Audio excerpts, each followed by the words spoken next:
Well, dude, thank you so much for helping me in my project. Absolutely. So did you know that NASA's planning to send people to the moon in 2024? I had no idea.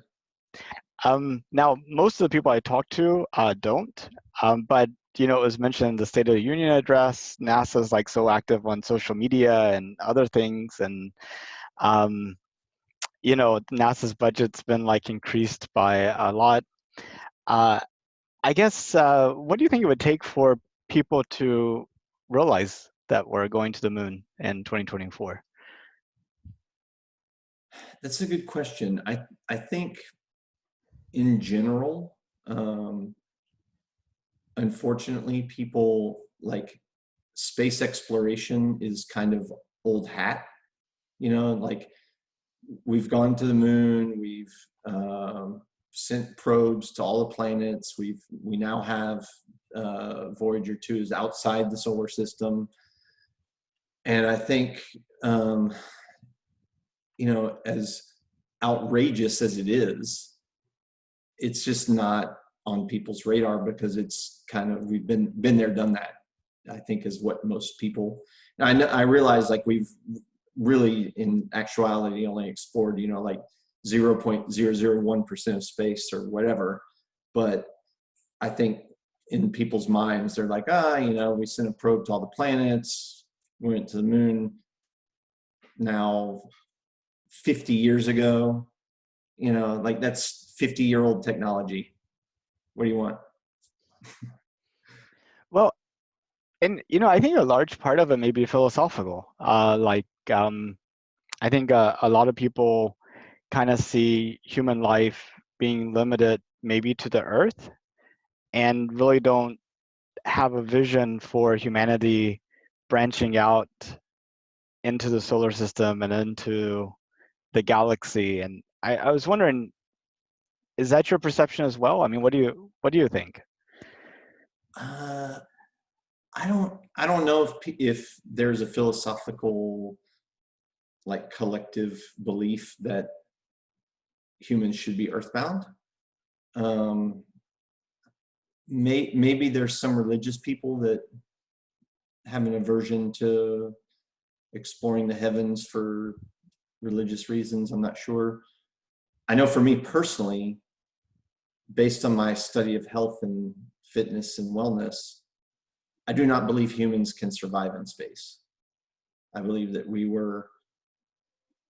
we have evolved from single cell organisms over 3 billion years to and because of that, we are very, very finely tuned to live in this environment on this planet and see one sunrise and one sunset in a 24-hour period.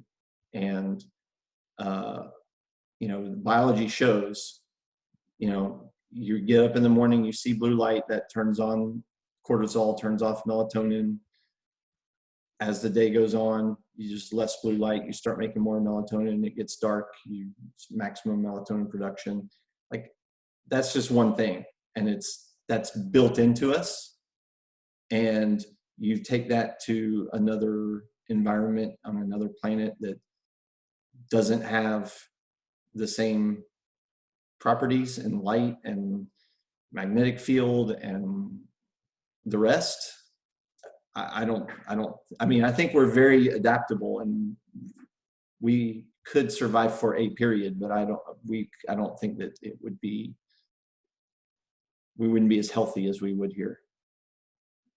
Yeah, I mean, space is actively trying to kill people.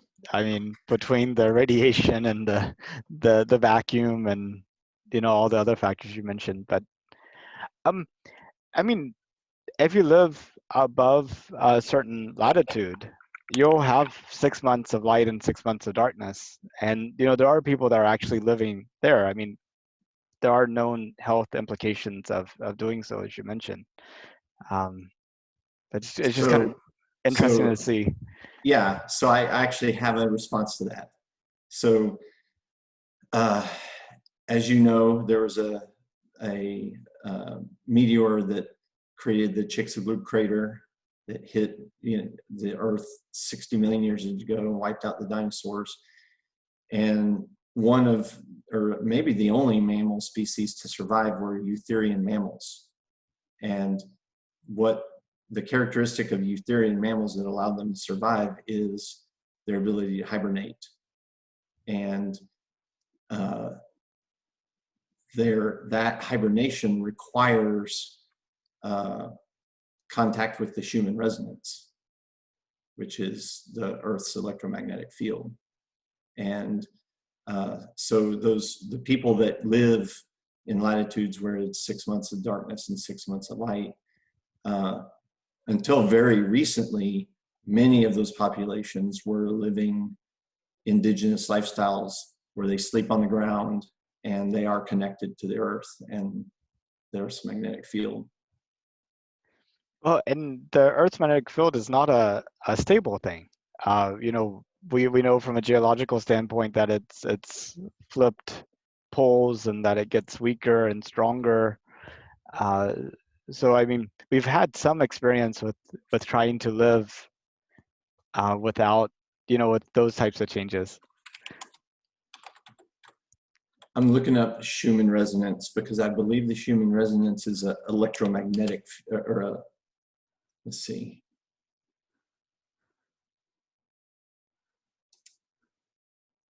Yeah, I don't believe it's the same as the electromagnetic field. Oh, it is. It's extremely low frequency of the electromagnetic field. Oh, what is that? The Schumann resonance. The Schumann resonance. I had to look that up. I'll chat it to you right now. How do I chat in this thing? I think I was just preparing for our North Houston Space Society meeting yesterday. Okay. And I think I may have turned off the chat feature. Oh, okay. I just sent it to you on Facebook. Oh, Facebook, that'll work. Yeah, we were reading horror stories about Zoom meetings getting hijacked. Oh, yeah. And so, you know, we were like going through how can we button it down, preventing chat between like people in public chat, turning off the annotation, you know, stuff like that. How many people do you have in that meeting? It'd be our first time to have it online. In person, we usually have anywhere between like 20 and 40 show up in the library. Okay. So potentially online, we might have more. Yeah. So, but also, you know, we've like sent out and publicly made available the Zoom address. So anybody can literally join, and I'm sure there are scripts out there that are doing nothing but scraping the web for Zoom addresses and, you know, doing nefarious things with them. Totally. So your vision of humanity 500 years from now, best case scenario, what does it look like to you? Oh, man. Best case scenario, we realize the error of our ways. We get off of the fossil fuel train, the monocrop culture, food system, a lot more local farming, local community, lots more renewables. Everybody's on solar, solar, wind, you know, whatever energy sources are not polluting the environment. And we realize that this environment is the only one we have, and we take care of it. So you know Jeff Bezos. I do. And well, for anyone who's watching this later, I do not know him personally. I know who he is. I have been in the, I did go to a dinner party in Austin, and he was there. No way. Yeah, it was for space stuff. The New Worlds Conference. He was sort of like the guest of honor. So I was like 2 tables away from him. I couldn't think of anything intelligent to like go up and tell him other than you're Jeff Bezos, you know. And so I was like, I'll just sit over here. You got a spare billion, Mr. Bezos? I'm sure he gets asked that a lot. And you know, I often think that yeah, maybe what we should really ask people who are successful is for advice. That might be the the best thing they get from him. Um, yeah. Anyway, did you know he has a space company? I did. Um, and did you know that space is like a big passion of his? That he actually thinks his space company is going to have more impact on humanity than Amazon will. Yes, and that his vision is to have uh, I forget what you call it, but basically satellite neighborhoods orbiting the Earth. Yeah, I think O'Neill cylinders is like what they call them or something, because Something like that, yeah. his there was a physics professor at Princeton that was really big into talking about how you could create these self-contained space colonies that would spin and have gravity and or the equivalent to gravity. And I think that made a big impression on him. But he likes to talk exactly like what you say. He says, we've sent probes everywhere in the solar system, and Earth is the garden spot. Like people who want to go live in Mars, go to like the tallest peak in the world and live there for a few years, because that is so much better than than Mars. It's just like the atmosphere is still be thicker. It's warmer. All these other things. So, but he likes to say though that he wants to preserve Earth for humans and for life, and use like the rest of the solar system for like work and energy generation, manufacturing, mining, what have you. Move all those harmful activities off of Earth. And it seems unrealistic now, considering the economics of things. But we really haven't had the same drivers in space exploration that we've had in computers and air transportation. And we're starting to see some of those drivers open up as you have like Jeff Bezos and Blue Origin and Elon Musk and SpaceX. And, back whenever an IBM computer was, billions of dollars to have one, talking about having a computer, multiple computers in every house would seem ludicrous to anybody at that time. They'd be like, what are you talking about? Oh You yeah, know? my dad is almost 80, and I don't know if you knew, but he was the chief deputy controller for the state of Texas at one time. I didn't And know. yeah, and he told me about that the state controller's office purchased the first computer that the controller ever had, and it was the entire fifth floor of an office building. This is like in 78 or something like that. And our iPhone is probably a million times more powerful than that. Yeah, totally. But so, obviously there's a path that we have to get through to make it viable. But who would have thought that you'd order a custom laptop from China and it'd be on your doorstep in like 3 days? Like, that's the type of world we live in now, which is unimaginable, 30, 40 years ago.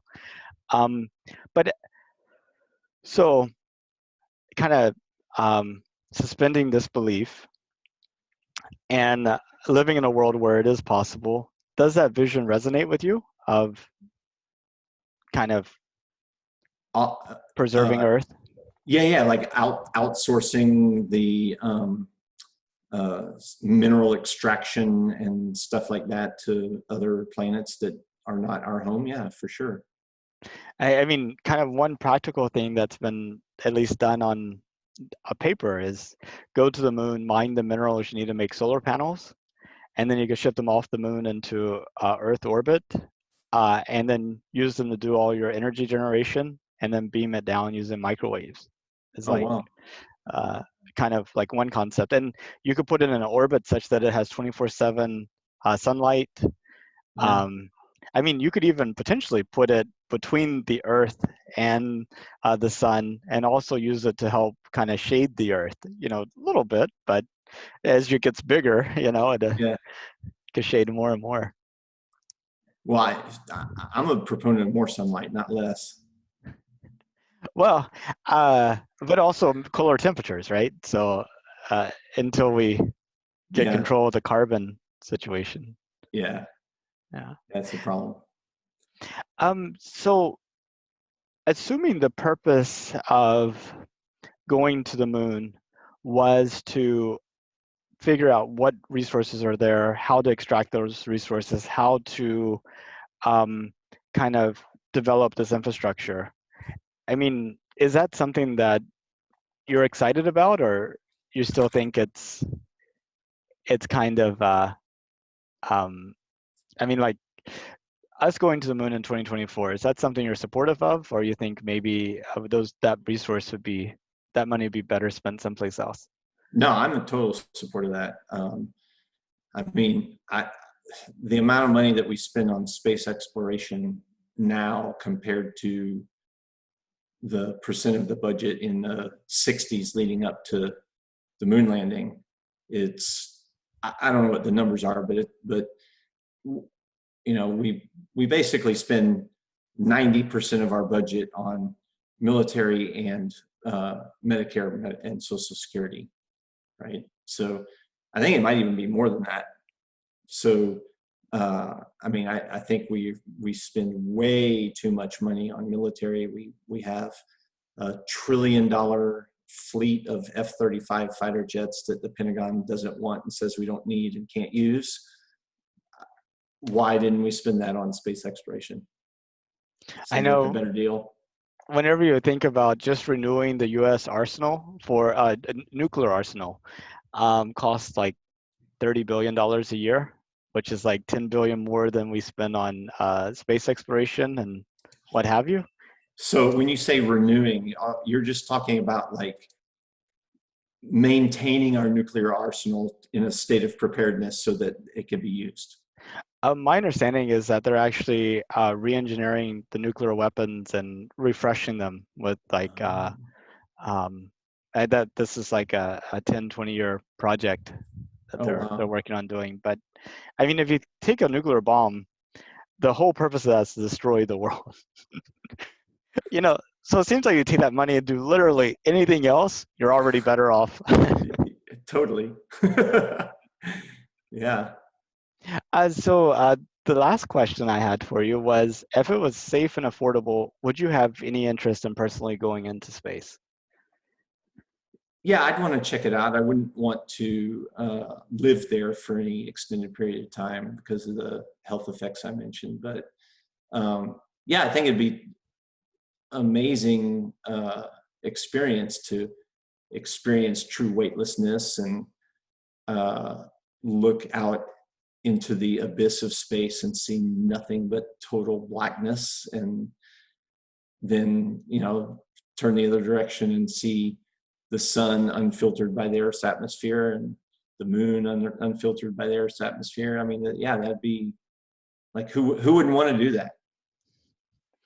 I've actually talked to a few. Well, I do get motion sick like crazy, so I don't know if I would qualify to go or not. Yeah, I've actually experienced weightlessness in a zero-G flight. Oh no! Wow, that's pretty cool.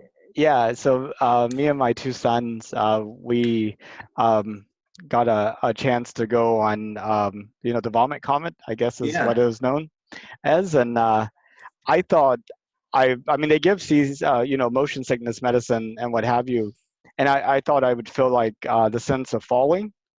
But when you're in that weightless environment, you just feel weightless. Like you have no sense of falling or being weightless. You like close your eyes and you have no idea on how you're oriented or anything. I mean, you could be doing flips, and if it wasn't for your eyes being open, looking at the fact that your surroundings are kind of moving, How you long? really How long does each period of weightlessness last? about 30 seconds. So Oh, that's pretty good. yeah, so about 30 seconds, you do 15 of these parabolas, um, and so a total of 6, 7 minutes of weightless.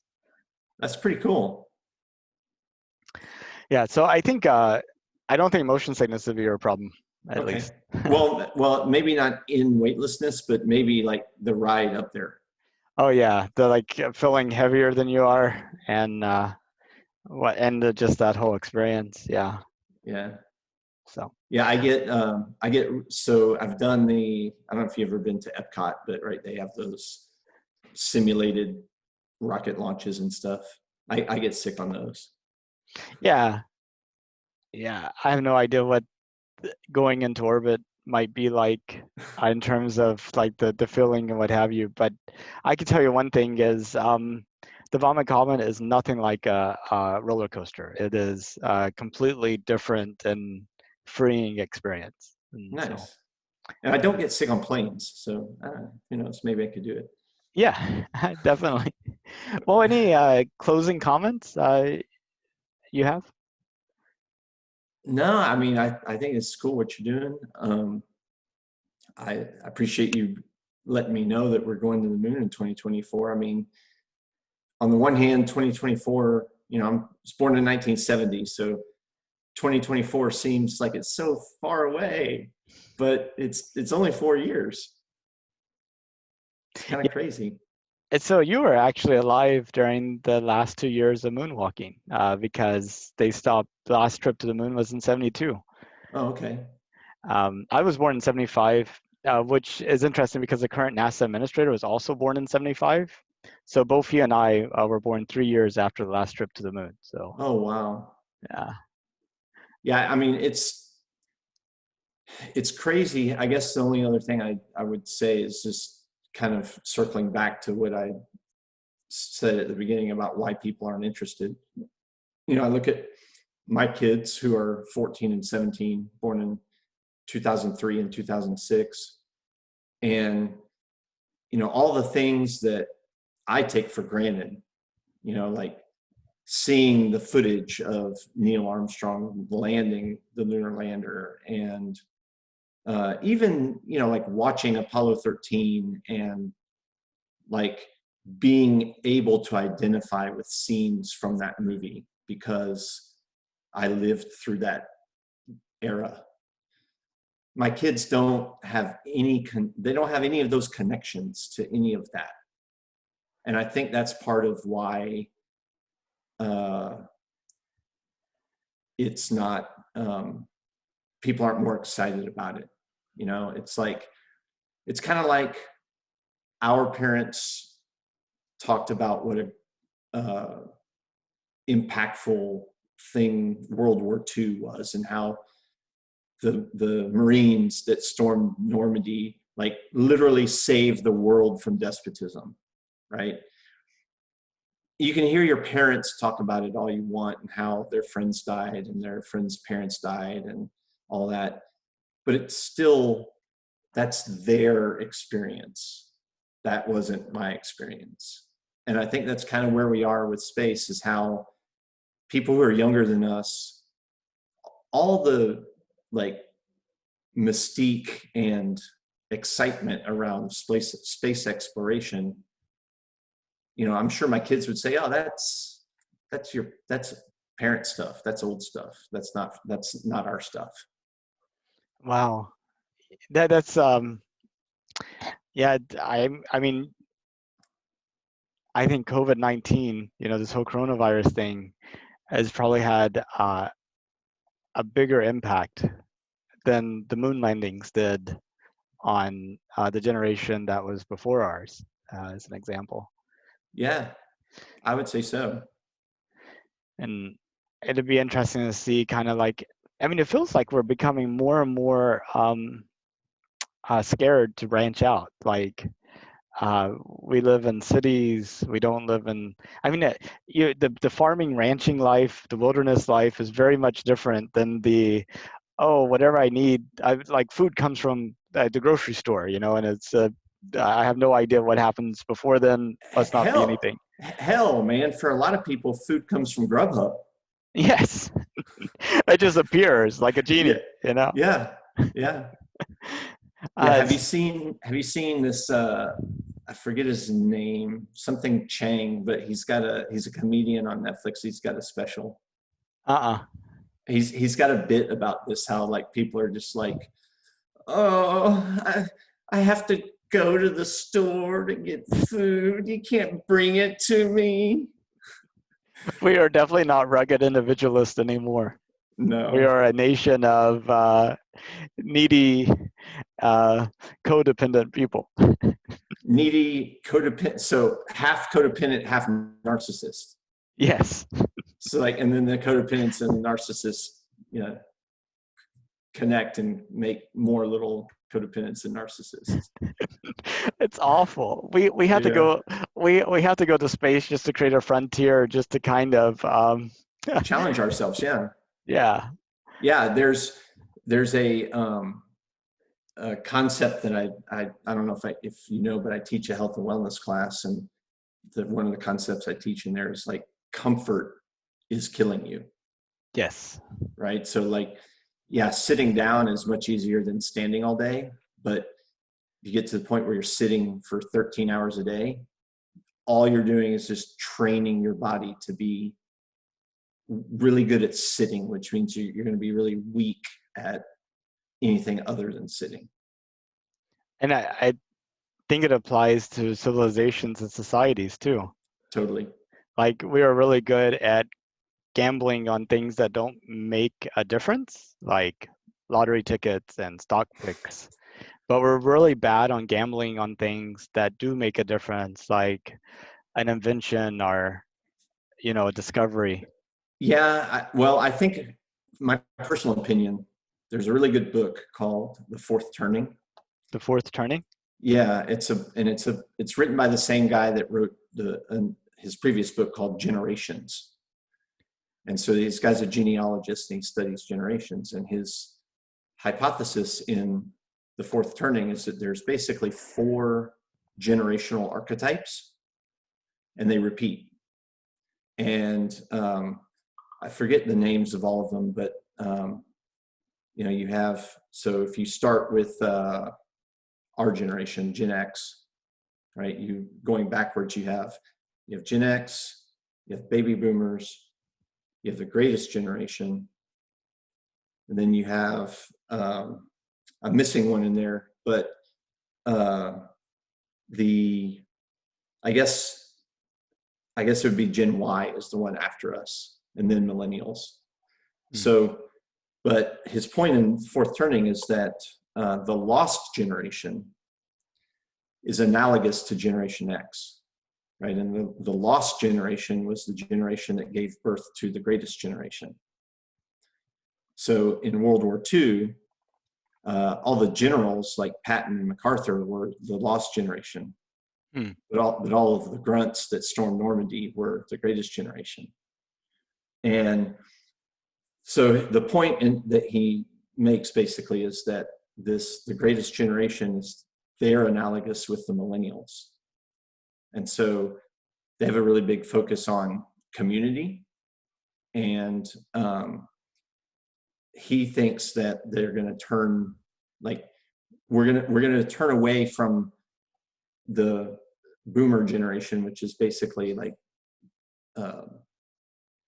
greedy, self-interested, almost narcissism in a way, where the reason I bring this up is because that's the generation that's been in control, and they are the ones that are making these investments on stupid things that don't matter, right? Right. Now, if you go back and you look at the greatest generation, they did invest on things that mattered, right? They built the interstate highway system. They went to space. They enacted the Marshall Plan and rebuilt Europe. I mean, what a gamble that was. And they went to college to improve themselves and for a better life, not as another 4 years to extend their childhood. Well, that and we as a society, we understood that all of us will be better off with a more educated populace. And so to go to college in 1958 was, $200 a year, right? Not $25,000 a semester. Yeah, and I think the quality of the education, I feel, was uniformly maybe better. Probably, yeah. I mean, like right now, I feel like most students would prefer not to learn. They just want the grade. Like they're so grade focused as opposed to skill and knowledge focused.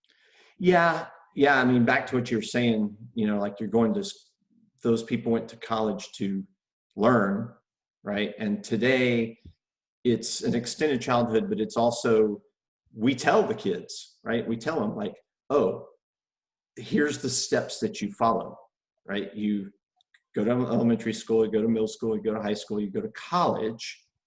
And the whole reason that you do all of that is so that you can get a job that pays the amount of money that you want to be paid, not so that you can do the things that will fulfill you and give your life meaning. Wow, and contribute and actually change and improve the world. Yeah. Yeah, it's yeah, I think ultimately, fundamentally, that's the problem that we as a society faces. And the question is, can we fix it without society falling apart? Or do you kind of have to go through like the dark periods for that to be Funny, reemerged? funny you mentioned that. So in the fourth turning, he says that what makes the greatest generation the greatest wasn't just their innate ability to be great. It was the trauma that they had to live through, which for them was the Great Depression and World War II. And he thinks that we will, as a collective conscious, we will manufacture something for the millennials to be great, to show their greatness. So he's positive that, I mean, he feels that we could keep from going through the dark times. No. He like we need the dark time in order to make them great, but they'll rise to the occasion. And you know, this COVID-19 thing Could right be it. now, yeah, but I mean, look at like the chain of reactions that have been set off. I mean, our government has literally spent $2 trillion in like a week. It's crazy. And they're talking about spending another $2 trillion like that. And, you know, now you have all that debt and you have like all this money floating out there. And you also have people going, wow, they can spend money like that. You know, why isn't, and everybody's, you know, at the point of, you know, if I have money, I can get anything, you know, who cares if what it takes to actually produce that thing, you know, it's Right. just like, and yeah, it's just, Yeah, and, we very easily could be very precipitously close to a tipping point that we truly don't understand. yeah.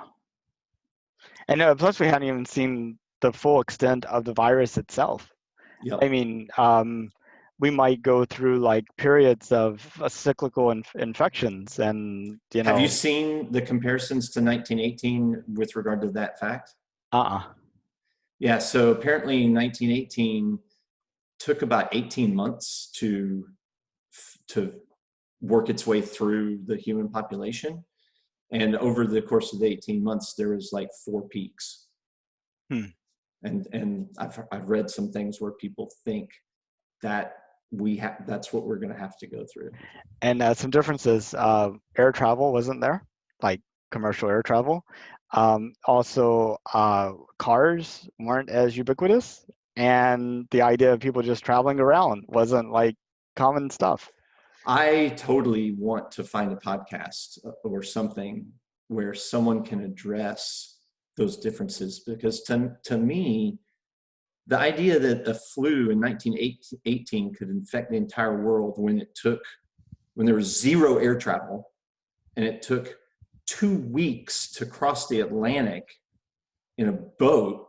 I mean, of course, I guess if you're crossing the Atlantic in a boat and somebody's on the boat is sick, like we've seen with the cruise lines, the whole damn boat is sick by the time you get there. So maybe air travel is slightly safer in that regard. I don't know. Our naval aircraft carrier would be the other. Yeah. If only somebody would speak up about that. Oh, wait. Oh, wait. Oh, man. Well, anyway, dude, I'm sure you probably have some other things to do today, and this might be a good place to end. I think we could probably talk for days and days and days. I think we could, and I appreciate you calling and giving me the opportunity to share with you, and it's fun.